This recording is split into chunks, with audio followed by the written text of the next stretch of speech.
Hello everybody and welcome to this macroeconomic video on the costs of inflation. So inflation, a sustained rise in prices, has negative impacts and we're going to discuss these in this video. So firstly, we have shoe leather costs of inflation.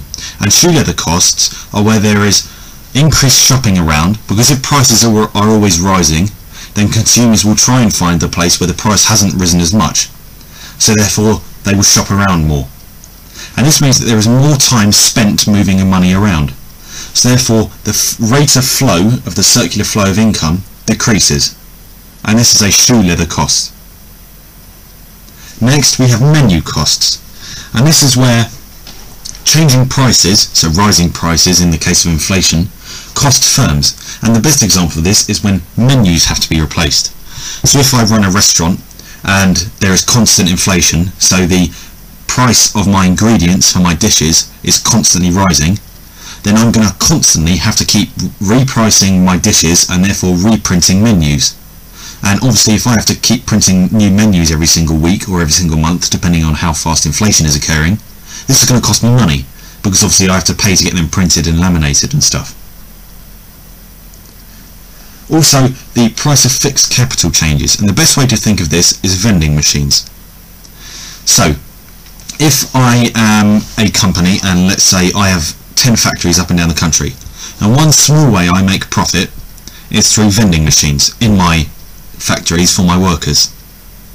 If the price of a can of Coke goes up by 10p because of inflation, then I'm going to have to employ somebody to reprogram, relabel, as well as restock all of these vending machines, all vending machines in all of my factories.